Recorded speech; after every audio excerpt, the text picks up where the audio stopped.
Okay. So, in the previous lecture we are talking about micro flow sensors. In this lecture we will take two examples and then move on and talk about micromixers. Okay.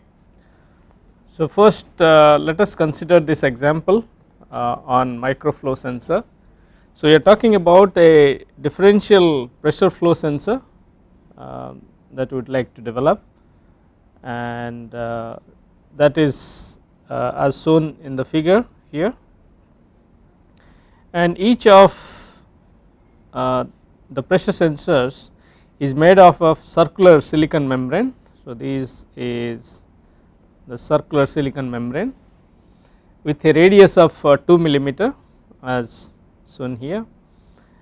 The membrane is 20 micron thick. So, the thickness is 20 micron, and the initial gap between the sensor electrode is 20 micron. Okay. So, the initial gap here, this gap we are talking about is 20 micron. Okay. The flow channel has a cross section area of 100 micron 100 micron. So, that is the flow channel area of cross section, as you can see here, 100 micron by 100 micron. The sensor should measure air flow rate up to 100 milliliter per minute. Okay. And the dynamic viscosity and density of air is given. This is the dynamic viscosity, and density is 1 kg per meter cube. Now, I would like to find the maximum capacitance change of the pressure sensor. Okay. The length of the flow channel, this flow channel that we are talking about, and if the piezoresistive concept, so instead of capacitive that we have shown here, if you use piezoresistive concept for the same geometry, what is the maximum change in resistance. Okay. So, first let us try to find what is the maximum capacitance change of the pressure sensor.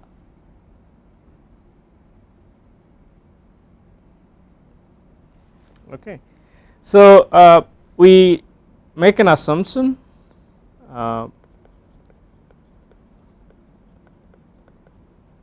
okay. We assume that the maximum deflection that is going to occur is less than the thickness of the membrane itself. Okay. So, the maximum deflection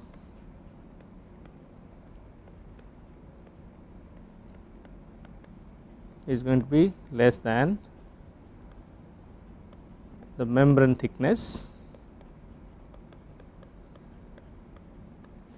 So, in that case we can write the expression for the deflection, which is a function of r, which is 2 into 1 minus nu square divided by 16 E t cube into r square minus r square whole square into the pressure. Okay. So, that is the expression for the deflection along r. So, we can find the maximum deflection at the center.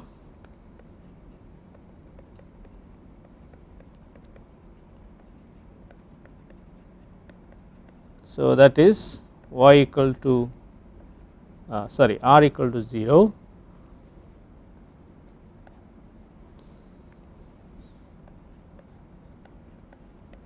So, we can find y0 is going to be, let us call it y subscript 0, 2 into 1 minus nu square over 16 E t cube into r4 into pressure. Okay.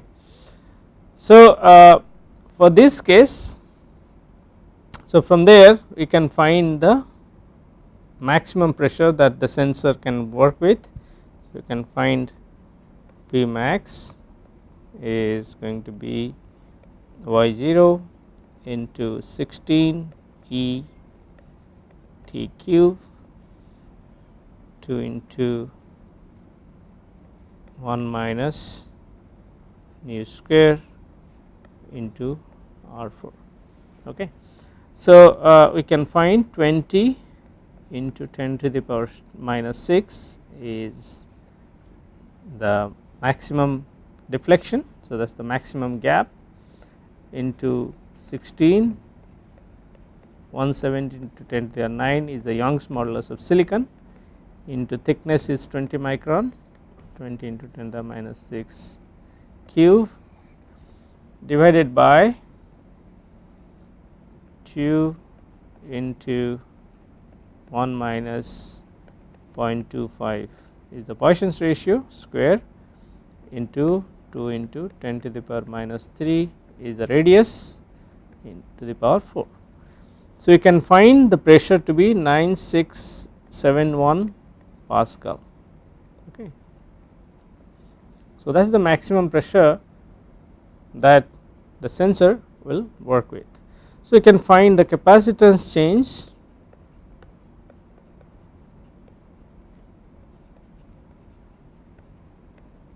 okay. So, the capacitance change delta C as per definition is going to be minus epsilon 0 epsilon r A over d square into delta y r.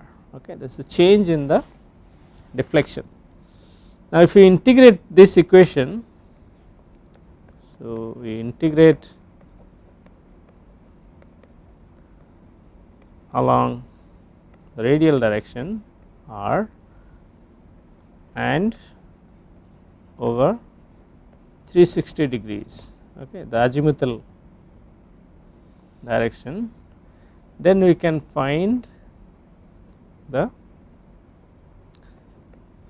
total change in the capacitance over original capacitance will be 1 minus nu square into R4 divided by 16 E d T cube into pressure. So, if you substitute for delta y r and do the integration, this is what we will end up with. Okay. So, from here we can calculate the maximum capacitance change delta C max over C will be 1 minus nu square into R4 divided by 16 E dt q into P max. So, that will be equal to 1 minus 0.25 square into 2 into 10 to the power minus 3 4 into P max is 9671, which we just found out. So, divided by 16 into 170 into 10 to the power 9 into 20 into 10 to the power minus 6 into 20 into 10 to the power minus 6 cube, that is the thickness cube. So, we can find an expression for the maximum capacitance change, it will be 0.33. Okay. So, the change in the capacitance is about 33% of the original capacitance. Okay. Now, if you want to try, we have to find the length of the channel. Okay. So, we want to find the length of the flow channel. So, what is the length of the flow channel? To do that, first let us try to find the maximum velocity. So, U max is Q max divided by the area of cross section. Q max is 100 microliter per minute. So, 100 into 10 to the minus 6 divided by 60 meter cube per second divided by area will be 100 into 10 to the minus 6 square. Okay. So, it is 100 micron channel size. So, we can find the velocity to be 16.7 meter per second. Okay. So, the Reynolds number at this velocity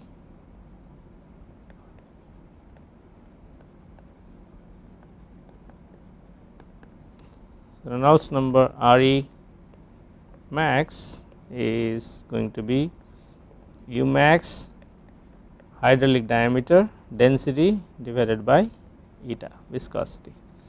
So, that will be 16.7 into hydraulic dia is 10 to the power minus 4, that is 100 micron, right, into 1 is the density of air, viscosity is 1.82 into 10 to the power minus 5. Okay. So, we can find the Reynolds number to be 918. So, at this Reynolds number, what it means that the flow is laminar. Okay. So, the flow is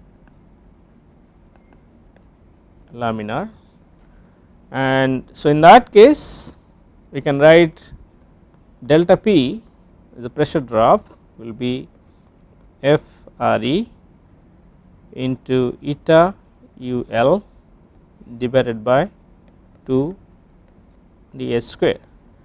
Okay. This is the Hagen-Paschali formula. So, from there we can find L, the channel length, as 1 over F Re into 2 delta P max into dH square divided by eta U max. Okay. So, if you plug in the values, so is 1 over, as we know the FRE value for laminar flow in a rectangular microchannel has a value between 50 to 60. Okay. Let us consider FRE is 55. So, FRE is 55 into 2 delta P is 9671 dH square 10 to the power minus 4 square divided by eta is 1.82 into 10 to the power minus 5, and the velocity is 16.7 meter per second. Okay. So, we can calculate L to be 1.16 millimeter. Okay. So, L equal to 1.16 millimeter. Right. Now, we are interested to see if piezoresistive concept is used for the same geometry instead of capacitive type concept, we want to see what is the maximum change in resistance. Okay.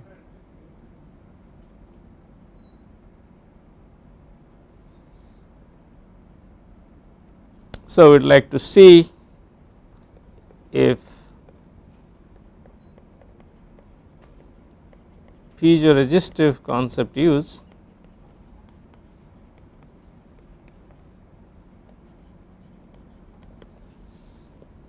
then the stress along radial axis, the stress radial stress, okay, sigma r is going to be 3 r square over 8 t square into 3 plus nu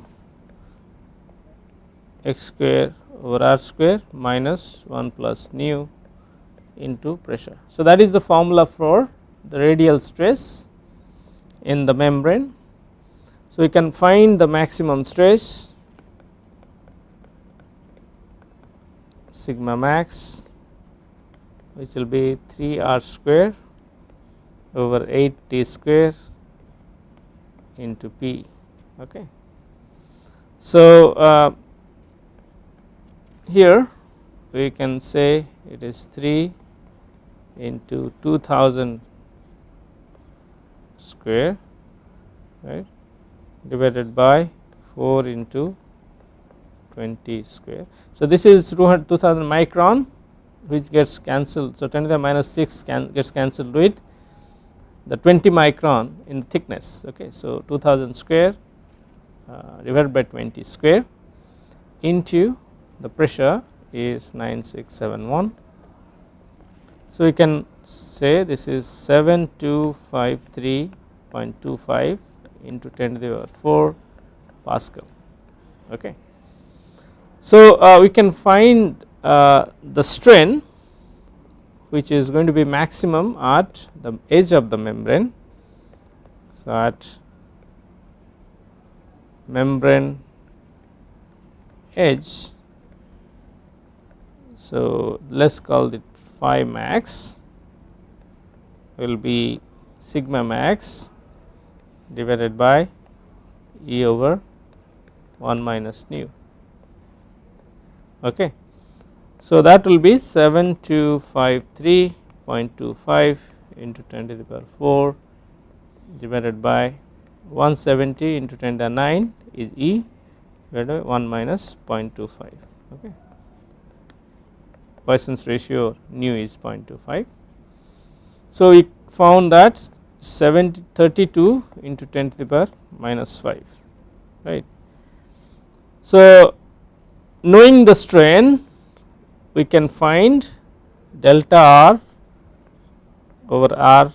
So, delta R max over R will be alpha into strain, maximum strain, and for alpha has typical value about 100 for silicon. So, 100 into 32 into 10 to the minus 5. So, that gives a value which is 3.2%. Okay.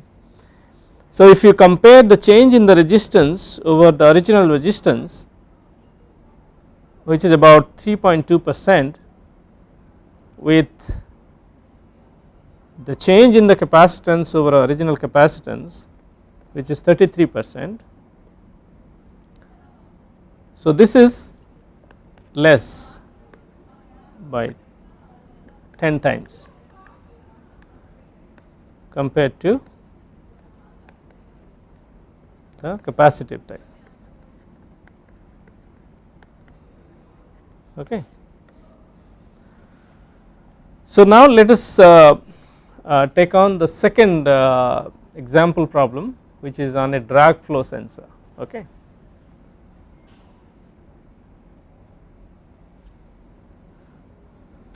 So, we are talking about a drag flow sensor that consists of a 1 millimeter, 2 millimeter, 10 micron rectangular beam, and that is integrated with piezoresistive sensors.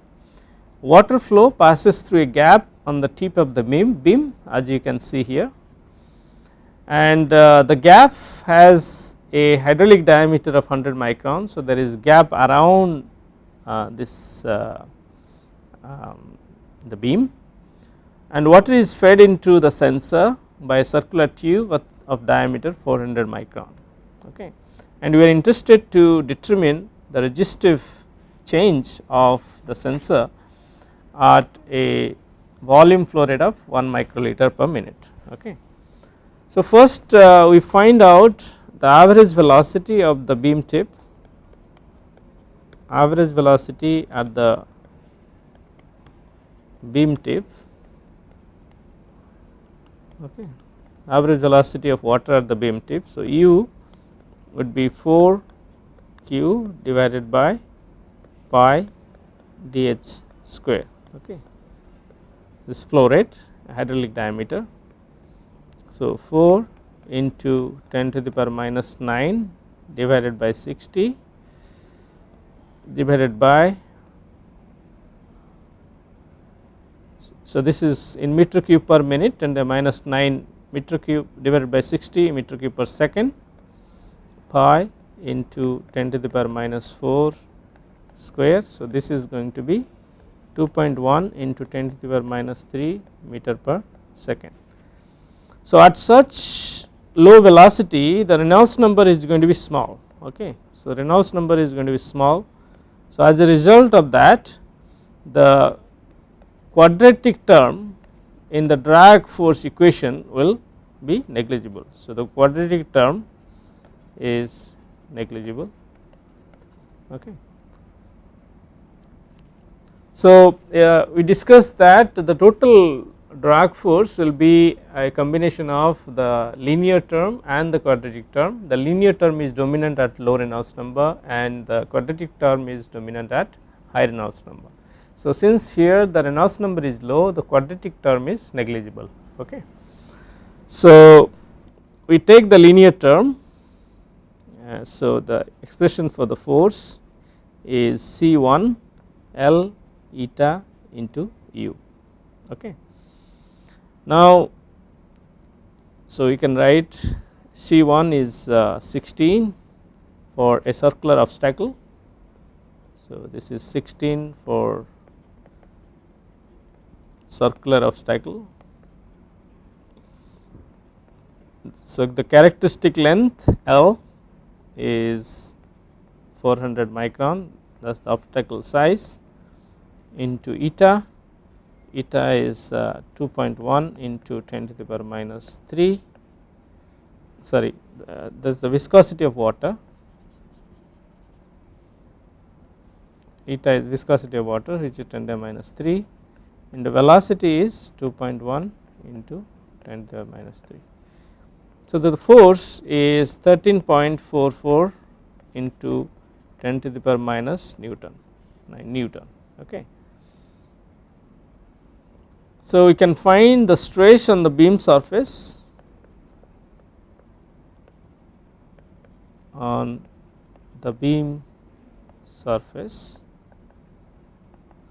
sigma is typically 6 F into L of the beam, length of the beam divided by width of the beam, thickness of the beam square.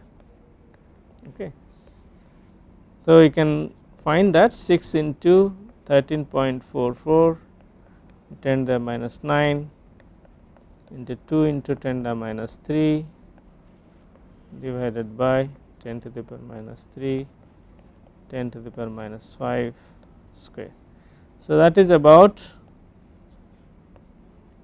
1612.8 Pascal. Okay.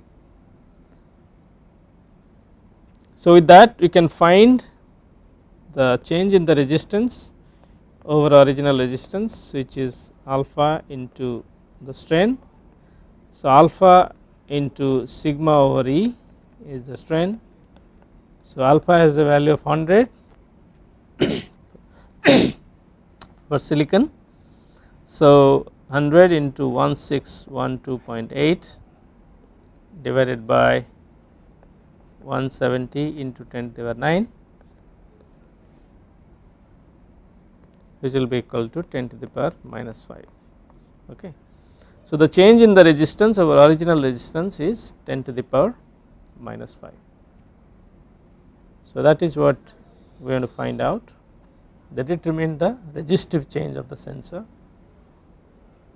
So, delta R over R is going to be equal to 10 to the power minus 5. Okay. So, with that we complete our discussion on microflow sensor. Now, let us move on and talk about micromixers. Okay. So, as we discussed initially, micromixers are an important component in microfluidic devices, microfluidic systems, where they have significance in biomedical applications, they have significance in chemical analysis, where we are interested to mix two different chemicals, mix a buffer with a sample. Okay. So, the mixing has prime importance in microfluidics. Okay. At the same time, the mixing is very challenging in microchannels. Okay. At macro scale, we exploit the velocity of the fluid so that the flow can be easily turned into turbulent mode by increasing the flow velocity. So, this turbulence in the flow helps in mixing at macro scale. Now, at micro scale the turbulence effects are not present, flows are inherently laminar because of the small length scale of the system. So, since flows are laminar, mixing becomes very challenging, and mixing in laminar flow is primarily based on diffusion. Okay. So, let us look at micromixtures.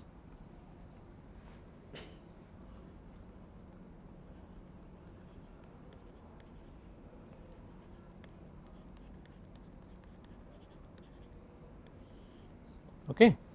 So, the mixing of fluids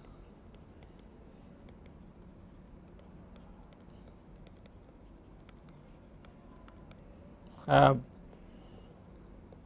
importance in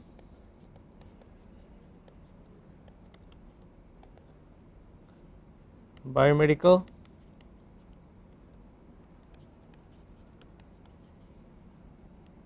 and chemical analysis.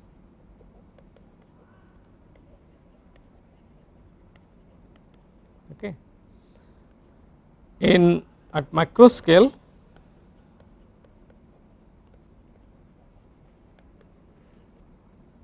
mixing is done with turbulence.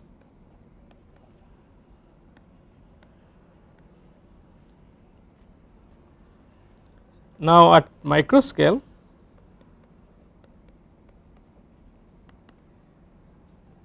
the mixing is based on diffusion. Okay.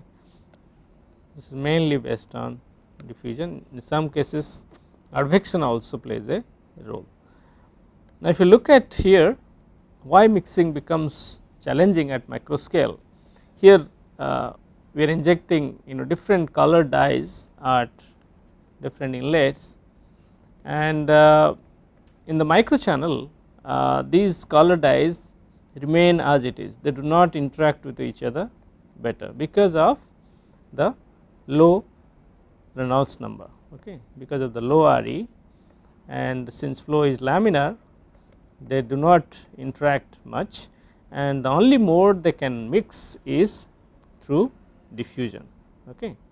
So, diffusion is the primary mode of mixing at micro scale. Okay. So, with that let us look at the physics of micromixing.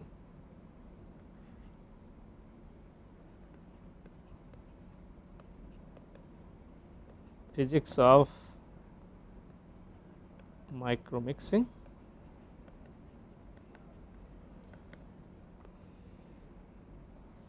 Okay.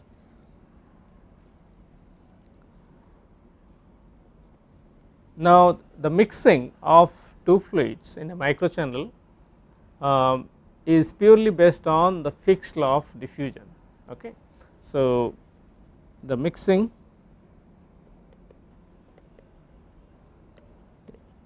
based on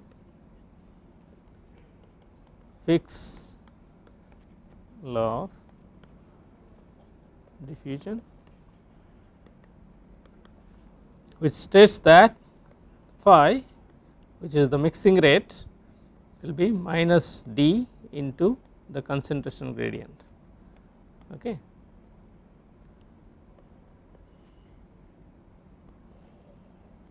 Right, where d is the diffusion coefficient,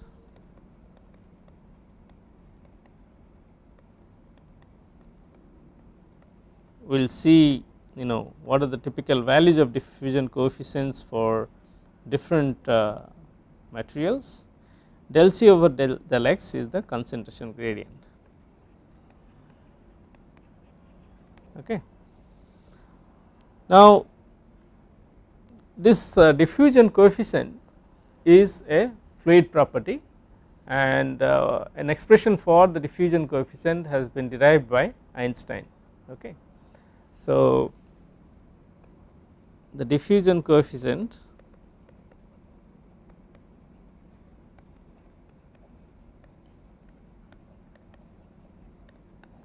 d is a fluid property,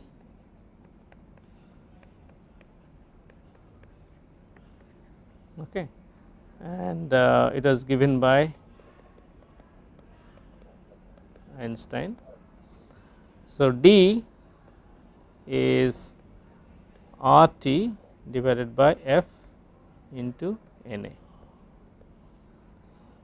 where R is the gas constant and F is the friction factor and Na is Avogadro number,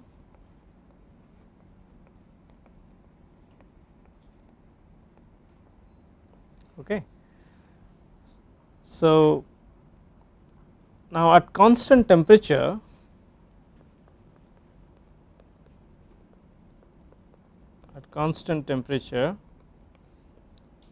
the diffusion coefficient can be written as CD over eta, okay, where CD is a constant and eta is the viscosity, dynamic viscosity, okay. So, you can see what is the diffusion coefficient for different materials. If you look at here, we have the diffusion coefficient in the unit centimeter square per second. Liquids have a diffusion coefficient of the order of 10 to the power minus 5, okay, 10 to the power minus 5, and gases have larger diffusion. So, gases have about 10 to the power minus 1. So, 4 order of magnitude higher than that of liquid. Polymers and glasses have of the order of 10 to the minus 8 and solids have of the order of 10 to the power minus 10. Now, the diffusion coefficient of a liquid will reduce by at least 2 orders of magnitude when it will contain some biomolecules, okay. For example, if it contains hemoglobin, it contains viruses or larger molecules, the diffusion coefficient will reduce, okay. So, the diffusion coefficient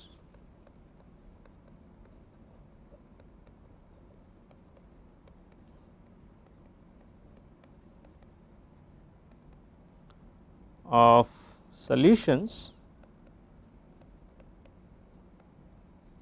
with large molecules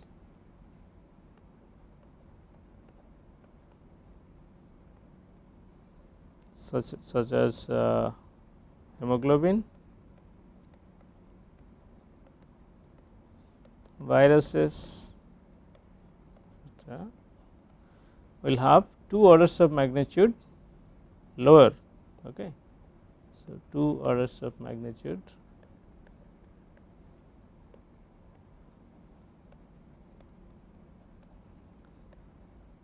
lower than liquids, okay. Now, the average diffusion time over a mixing length, the average diffusion time over a mixing length,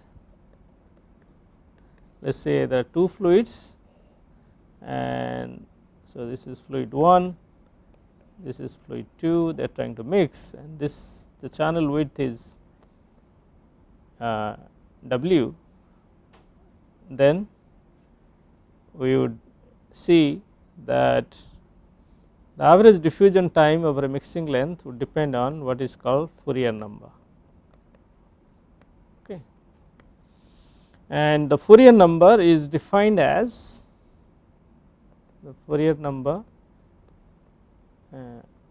let us call this D, okay. Fourier number is defined as diffusion coefficient into time scale of diffusion divided by square of the mixing length scale, okay. Now, Fourier number has a value typically 0.5, okay. So, we can write down the expression for the diffusion time scale as d square divided by 2 into diffusion coefficient. Okay. So, tau is the diffusion time, f0 is Fourier number, and d is the mixing length scale. So, what we observe here is that the diffusion time scale varies as the square of the mixing length scale. Okay. So, the diffusion time scale tau varies as square of the mixing paths. Okay. So, what we can infer from here is smaller mixing length or smaller mixing path leads to faster mixing. Okay.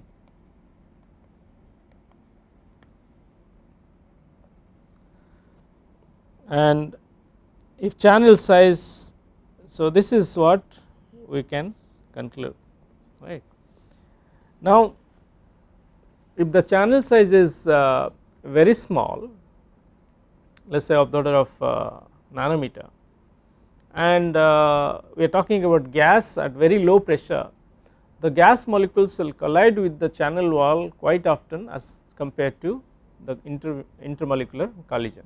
Okay. So, in that case the mixing length will be called as the Knudsen mixing length. Okay.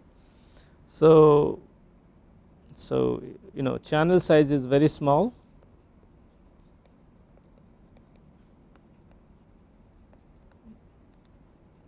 so that the molecules collide with channel wall often, more often than with each other.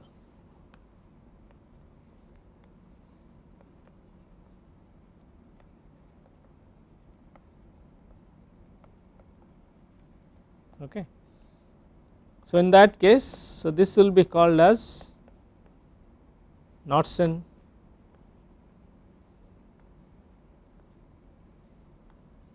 this will be called as Knudsen diffusion mixing. Okay. So, the Knudsen diffusion coefficient, so this is a case for gas at low pressure. So, the Knudsen diffusion coefficient dKn is given by 4.85 into the hydraulic diameter into temperature divided by the molecular weight square root. Okay. So, this is the Knudsen diffusion coefficient and this is the molecular weight and this is the absolute temperature and this is the hydraulic dia. Okay. So, with that let us proceed and look at the Prandtl number Reynolds number diagram. For mixing at micro scale, Reynolds number is not the only parameter that would govern mixing. Okay. Because we are talking about mixing based on diffusion, then Peclet number will come into play. Okay. So, here we will look at the Peclet number Reynolds number diagram, which is an important concept in the microchannel mixing in microchannels. So, here we look at the Peclet number Reynolds number diagram. So, on x axis we have Reynolds number, on y axis we have Peclet number. Okay. Now, if you look at the definition of Peclet number and Reynolds number, okay, so the Peclet number divided by Reynolds number is given by UL over D, that is the Peclet number, and Reynolds number is U dH over nu, kinematic viscosity. So, this will be L over dH, okay, into nu over D. Now, in case of micromixtures, the hydraulic diameter and the mixing length, they are of the same order. Okay. So, for micromixtures,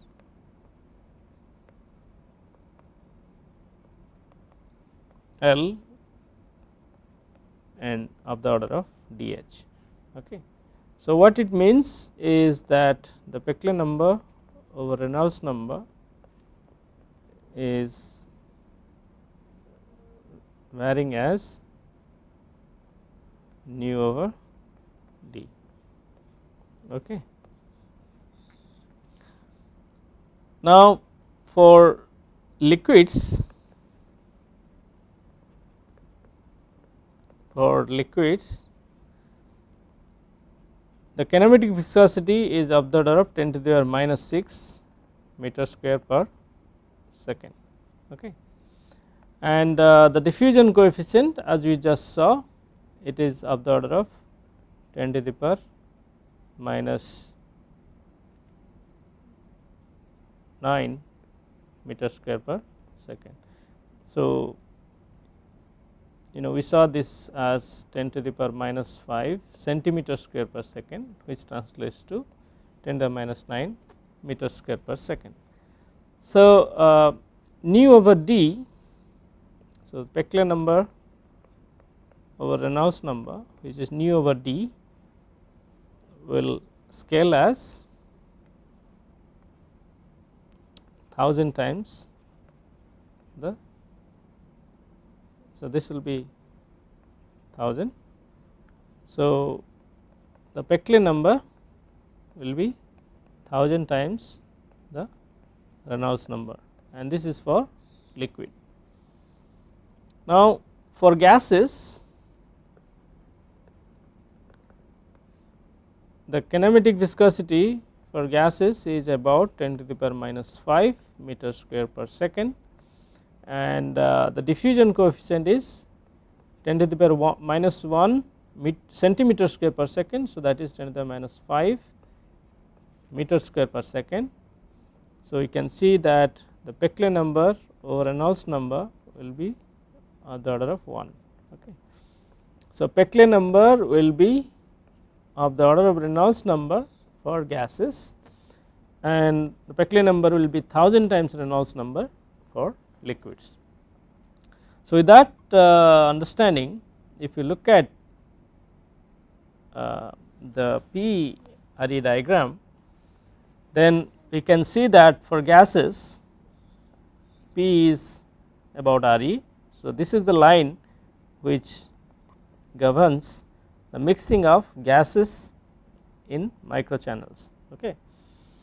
Now, this line governs mixing of liquids in microchannels. For liquids, the Peclet number is 1000 times Reynolds number, and there are two regions for mixing of liquids in the P-RE diagram. There is one region where the Reynolds number is high, okay, and one region the Reynolds number is low. Okay. Now, for a region based on the Peclet number, we can differentiate two regions. One region is diffusion dominated. If the Peclet number is less than 1000, then the mixing is diffusion dominant. Okay. And if Peclet number is greater than 1000, the mixing is advection dominated. Okay. And this is based on Reynolds number, this is low Reynolds number, this is high Reynolds number. Okay. So, here we can see that for the gas, since the Peclet number is below 10 to the power 3, below 1000, then mixing in gas is mainly because of diffusion. Okay. So, there is no advection, present when you are talking about mixing of gases. However, for liquids, when the Peclet number is less than 1000 or we are talking about low Reynolds number, then mixing will be diffusion dominated, and if the Reynolds number is high or the Peclet number is greater than 1000, the advection mixing will come into picture. Okay. So, that is an important understanding when you talk about mixing of liquids and gases at microchannels. For gases, the mixing is always based on diffusion, and for liquids, if the Reynolds number is low or the Peclet number is less than 1000, we can say that mixing is diffusion dominated. If the Reynolds number is greater than Reynolds number is high and the Peclet number is greater than 1000, we can say that mixing is advection dominated. Okay. So, with that, let us move on and talk about different types of micromixers. Okay. So, we discuss different types of micromixers.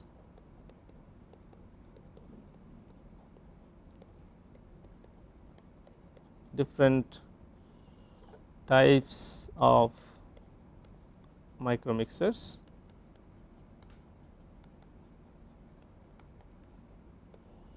So, micromixers can be categorized as passive micromixture,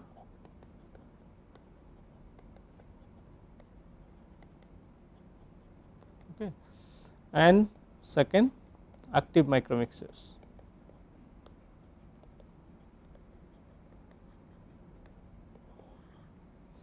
The passive micromixers do not require external energy,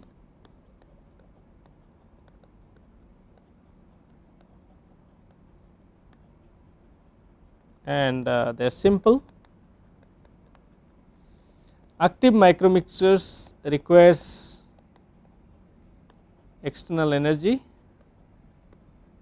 such as electric field, magnetic field or pressure fluctuations to enhance mixing, and mainly they will induce pressure gradient which helps in mixing.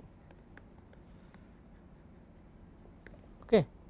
Now, different types of passive micromixers are laminar, so lamination type micromixers, which would have parallel lamination, also serial lamination, and we would have chaotic advection,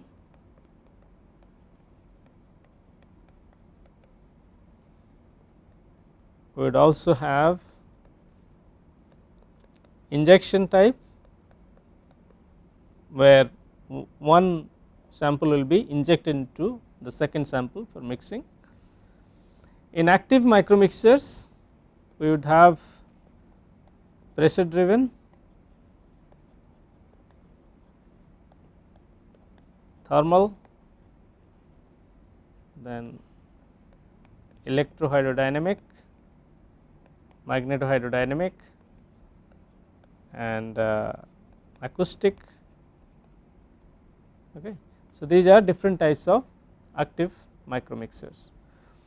So, with that, let us stop here. We will continue our discussion on different types of micromixers and look at the physics of different micromixers in the subsequent lecture.